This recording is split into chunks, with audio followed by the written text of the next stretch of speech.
right now the Red Bulls must be stronger than anything else. If they sort of weaken throughout the season, will they be able to change? We're ideally, because we're releasing in September, we get to see what happens throughout the strengths and weaknesses of the team.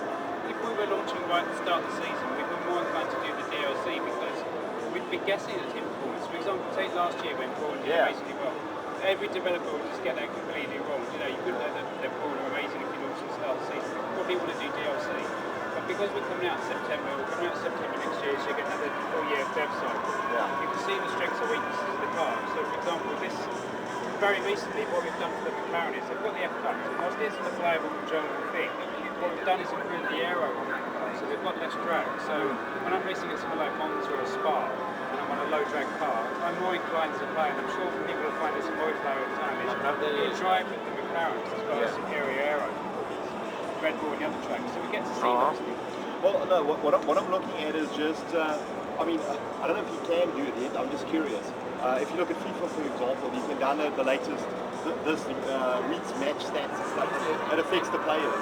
So what I'm saying is, in the future, do you guys envisage doing that for the race? Possibly, I mean, it's been on the cards talking about that, but we are intending to launch every season as well. The thing is, with our game, whilst the first season is totally accurate and it's based on the 2010 season, so it's the right drivers and the right performances. When you start going into your following season, that's following your own fantasy car. So whilst in a real game you might need to go Lotus's fortunes, and they become championship contenders, Red Bull might stop dropping out of pack. If you updated it at that point, it all becomes out of sync because you've seen these things develop in your own game. It's only useful if you want to launch a new career. So because every time you launch a new career, it's based on AI can have less brushes without our interaction, right? Absolutely. All right, no, that's interesting. Wow. What are these red thing on my engine? It's too hot? Yeah, because you can see this icon. It's always red at the moment, so we haven't put that bit in yet. But you will be able to have your engine performance affected. So, for example, if you're following another car and you're in his dirty air, that affects the airflow into your car. So the engine starts to overheat. You've also got the ability to turn the engine up and turn it down, so you can set it to cruise mode or fast or standard. That affects the engine temperature. When you're sitting still, like in a pit stop on the racetrack or the grid start, the engine temperature rises dramatically. It's about saving it. All the cars are slightly different as well. What we've been doing recently in multiplayer is handling, designing it myself. I've been racing the McLaren and the HRT or some other low-class cars, turning the HRT up to maximum and turning the McLaren to cruise as if he was coming around to lap you, and just see what the performance differences are between the cars. And it's quite good fun really pushing one of the lower team cars. You really feel like you're hustling it. When then you jump into the McLaren, you can really feel that you're able to lean on that car a lot more. The fact that it's just set up a lot better for the tracks.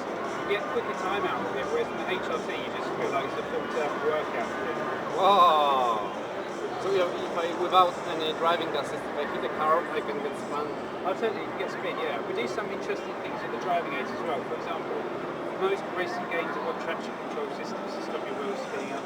But what we're doing is, for the players that are using all those systems, when you're facing in the wrong direction or you're facing away from the racing line, what drivers do is do a burnout and spin the car around. Not the Austin Powers reverse, forwards, backwards, turn around, three-quarter turn. So the traction control system is intelligent enough to disable itself when you're facing the wrong direction.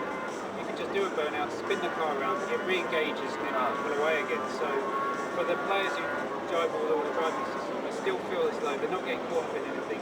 They feel like they're amazing drivers, but we're actually helping them in the background. So look, always have damage on as well, the bits when